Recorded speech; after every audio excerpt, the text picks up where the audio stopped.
Hello, how are you, folks? Now, these young kids at the BFI have asked me to ask you the question about mainstream versus alternative queer cinema. For it, and I think it's a complete sort of mistake to think that just because you get a sort of smattering of a few gay films in the mainstream, that you don't need Lesbian and Gay Film Festival. Yeah.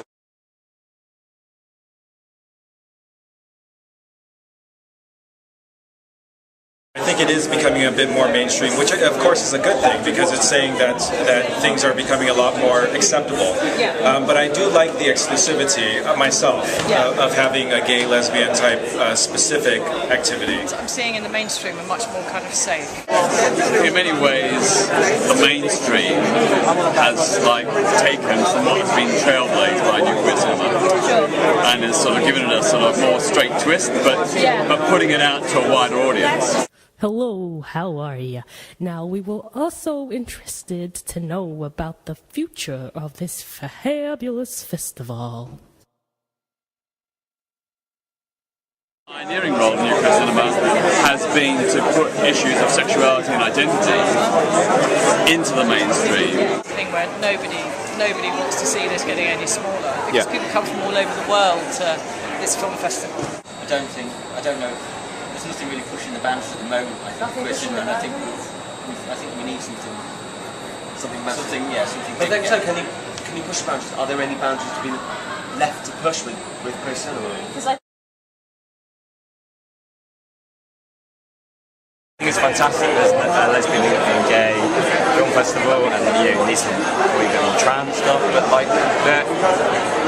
which is great because what it does is it highlights films, sometimes like this one that are coming out later in the year, or films that actually have been out for a while in other countries that have a gay theme or have gay characters in it, which is a really great way of kind of aggregating, collating, curating all the cinema that's been out there. But Hello, how are ya? Now, here we have some comments on New Queer Cinema.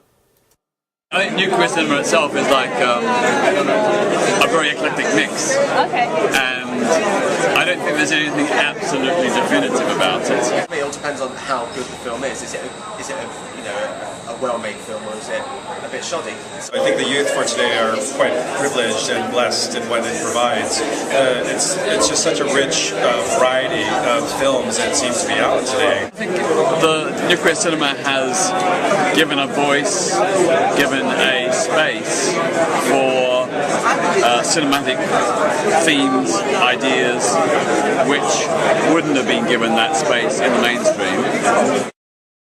Hello, how are ya? Now, can anybody predict the future of queer cinema? The more we see, a mixture of sexualities portrayed in the mainstream, the better. Yeah, it's one of the best in the world, if not the. So. Brilliant, thank you very much. Sure. Yeah. I think the lines between what is traditionally queer cinema and what is traditionally straight cinema will blur even more. Because it's not that unusual. I can turn on Coronation Street or Emmerdale or EastEnders, and they've all got gay storylines, and they've got couples having some partnerships, and having adopted children and stuff.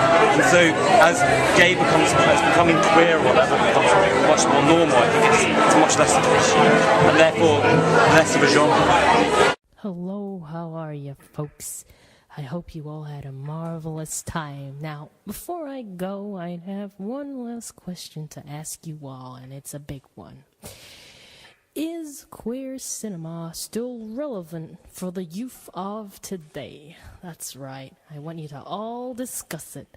So, without further ado, good night and God bless.